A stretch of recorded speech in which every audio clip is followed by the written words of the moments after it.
imagined equivalents, duly enhanced and augmented, even with the best imagined equivalent. Wow, our professor, Duly enhanced. he had said so many things. The best. He talked about decentralization, actually end up reconfiguration of intent of the nation.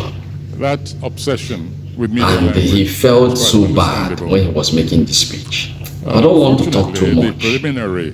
Let us hear what our Professor WOLE SOYINKA said. So I shall proceed. But please, as we are watching this video, help me to share this video.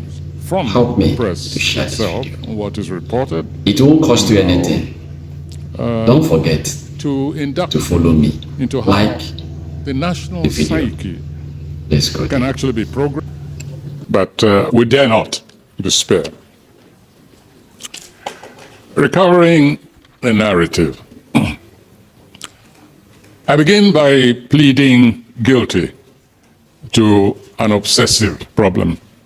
It's called media language.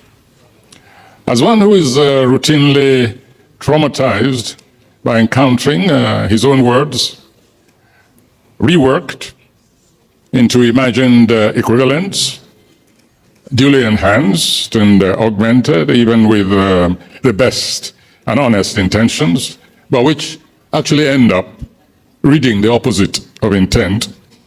That obsession with media language is quite understandable. Fortunately, the preliminary we're engaging now is not personalized, so I shall proceed. As gently as I can and through examples from the press itself on what is reported and how, to induct you into how the national psyche can actually be programmed, rewired, so to speak, into absorbing the freakish, the grotesque into its digestive system, so that it becomes assimilated as the norm. The process is mostly imperceptible, but the results are manifested in conduct, values, relationships, in both the private and the public domain. Language is part of the enabling factors of such social disfigurement. That is obvious, since language is the basic currency of social exchange. The print media has a very special responsibility in this respect. As the communication field blows wide open, instantly and promiscuously accessible, it becomes a very huge responsibility. That new field is patronized by the knowledgeable and the vacuous, the purpose-oriented and the dilettante, the nihilist, as well as the builder. By contrast to the general field, a technological one, known as the social media, the print remains the product of a long tradition of discipline and commitment, no matter how suspect and sometimes unpalatable or disagreeable its choices in political partisanship might be.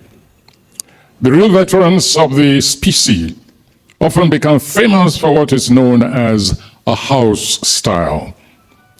Each consciously aspires to credibility among its peers, respect, and even among its competitors.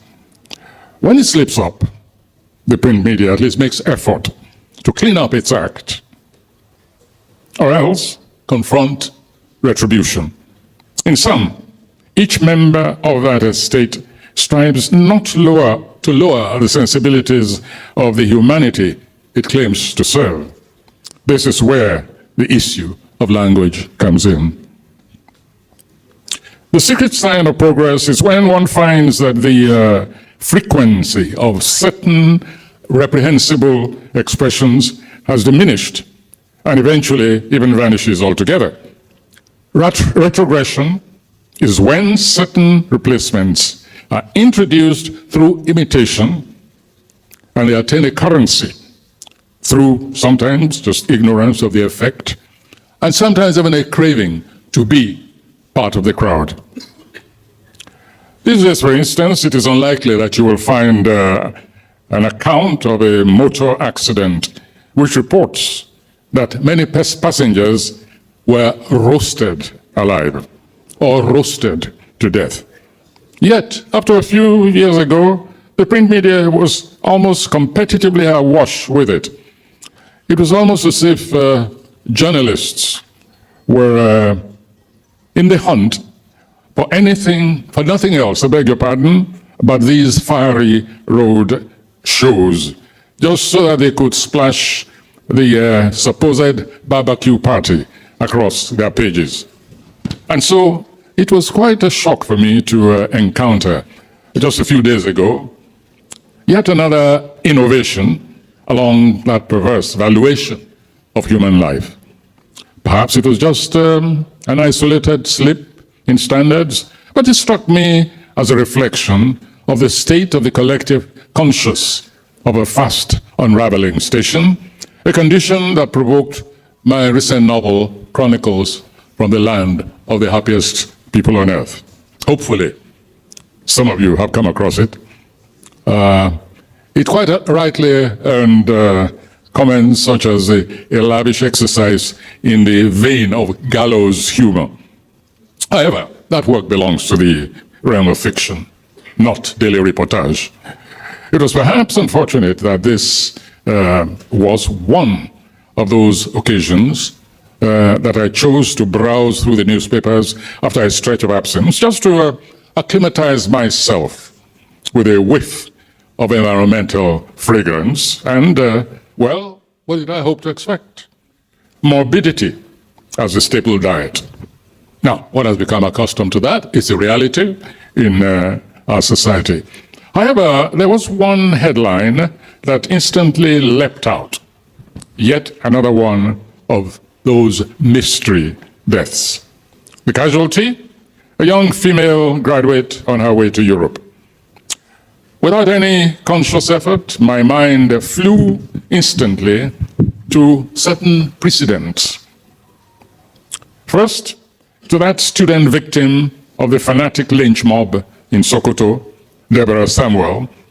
Next, further back, to yet another student, Cynthia, who was lured into a hotel on Victoria Island and was drugged, robbed, raped, and strangled. Her killers were also youths, mostly around her own age. I paused, took a deep breath, then proceeded to immerse myself in details. It turned out that this was not a Deborah scenario, and it vastly differed from the Cynthia exercise in murder via virtual encounters. This was related neither to the lucrative ritual killing and trafficking in human parts, as celebrated in that earlier novel, that work, Chronicles from the Land of the Happiest People on Earth.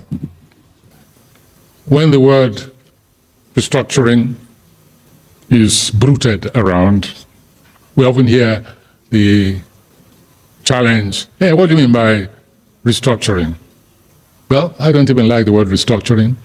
I prefer the expressions like reconfiguration, decentralization. Everybody can grasp that. Decentralization. And those who lead us, they recognize the necessity of it. They recognize the importance, almost the inevitability of it, until they get in power. Yes, that's the difference. Until they get in power.